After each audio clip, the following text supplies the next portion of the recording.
Bonjour, je vais vous présenter l'étude 6K publiée dans l'International Journal of Cardiology dont le sujet traite de la prise en charge du syndrome coronarien aigu sans sus-décalage du segment ST chez les patients à haut risque ischémique. N'hésitez pas à mettre en pause si vous désirez voir certaines diapos plus longtemps.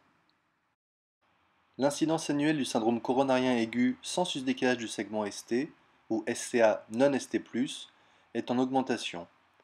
Elle est actuellement de 3 pour 1000 habitants en Europe. La mortalité est faible à court terme, de l'ordre de 4% en intra-hospitalier. Néanmoins, elle rejoint celle des infarctus du myocarde à moyen terme, de l'ordre de 13% à 6 mois. La prise en charge de cette pathologie athéromateuse est la désobstruction coronarienne. Ceci implique un traitement antiagrégant et anticoagulant et une désobstruction mécanique par coronarographie dont le délai reste incertain. Une stratégie invasive correspond à l'adjonction d'un antiagrégant plaquettaire de la famille des anti-GP2B3A et la réalisation d'une coronarographie. Ce schéma reprend les études ayant comparé une stratégie invasive à une stratégie conservatrice, c'est-à-dire uniquement médicamenteuse. En abscisse est représentée la différence du pourcentage de patients revascularisés entre les deux bras.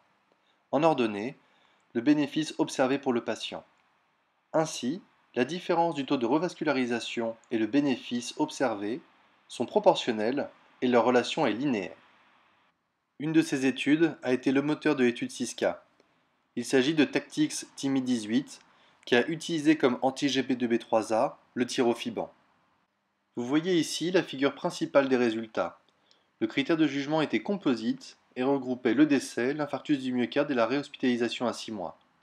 La stratégie invasive permettait de diminuer l'incidence du critère de jugement, et ce de manière statistiquement significative, puisque le petit p était inférieur à 0,05. Mais cette étude avait inclus l'ensemble des SCA non ST+. Sur cette analyse de sous-groupe, les auteurs ont comparé les résultats en fonction du risque ischémique évalué par le score TIMI.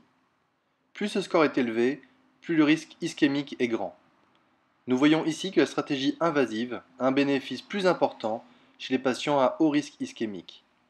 Comme il n'est pas possible de conclure sur une étude de sous-groupe, nous avons voulu évaluer spécifiquement l'effet de la stratégie invasive dans la population à haut risque. L'étude 6K, pour stratégie invasive dans le syndrome coronarien aigu, est un essai multicentrique, randomisé, en ouvert.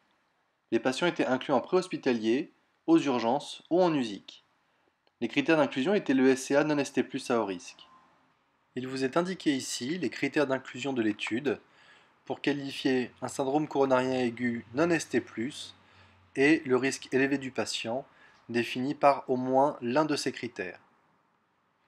La stratégie invasive correspondait à l'adjonction de tirofiban et la réalisation d'une coronarographie dans les 6 heures. Les thérapeutiques de l'étude ainsi que leur posologie sont présentés ici. Les patients recevaient de l'aspirine, du clopidogrel et de l'enoxaparine. Le clopidogrel était utilisé puisque l'étude a été designée avant les résultats de l'étude Triton et de l'étude Plateau. Tous les patients étaient orientés vers une unité de soins intensifs cardiologiques. Une aide financière a été apportée par le laboratoire MSD afin de financer les cahiers de recueil de données ainsi que les doses de tirofiban. Cette étude a été déclarée sur Clinical Trial. Le critère de jugement principal était composite. Il regroupait la mortalité, l'infarctus du myocarde et le recours à une revascularisation en urgence. Les critères secondaires étaient l'échec thérapeutique à la 6e heure dans le groupe conservateur, le pic de troponine, la fraction d'éjection du ventricule gauche, la durée d'hospitalisation, les accidents hémorragiques et la mortalité à long terme. 170 patients ont été inclus, 83 dans le groupe invasif et 87 dans le groupe conservateur. Un patient du groupe conservateur a été perdu durant l'hospitalisation, ainsi 86 patients ont été analysés dans ce groupe. Vous avez ici le tableau des caractéristiques de la population. Il n'existe pas de différence entre les deux groupes. Ce tableau résume la prise en charge des patients. Il n'existait pas de différence entre le taux de réalisation de la coronarographie, 95% dans le groupe invasif contre 92% dans le groupe conservateur. Raison pour laquelle les reviewers nous ont demandé d'appeler les groupes Early ou Delayed Invasive Strategy. Le protocole a été respecté en termes de délai. La médiane de réalisation de la coronarographie était de 2,8 heures dans le groupe invasif contre 20,9 heures dans le groupe conservateur. Il n'existait pas de différence dans la décision thérapeutique suite à la coronarographie. Ce tableau résume les résultats concernant les critères de jugement. Le critère de jugement principal a été observé dans 2% des patients ayant bénéficié de la stratégie invasive, contre 24% de ceux ayant bénéficié de la stratégie conservatrice. Cette différence est statistiquement significative, avec un petit p inférieur à 10-4. Elle est causée principalement par le recours à la reperfusion en urgence dans les 6 premières heures pour le groupe de la stratégie conservatrice. Si on s'intéresse aux critères secondaires, le premier résultat est le taux d'échec de la stratégie conservatrice dans 24% des cas. Il existait une tendance à la diminution de la durée de séjour hospitalier, mais cette différence est non significative. Il n'existait pas de différence sur le taux de complications hémorragiques. La mortalité à long terme, avec une médiane de suivi de 4,4 années, était de 16%. Ce taux était le même dans les deux groupes. Nous avons comparé les patients ayant bénéficié de tirofiban et ou de la coronarographie dans les 6 heures aux autres patients. Une réduction significative de la durée d'hospitalisation de 2 jours était observée.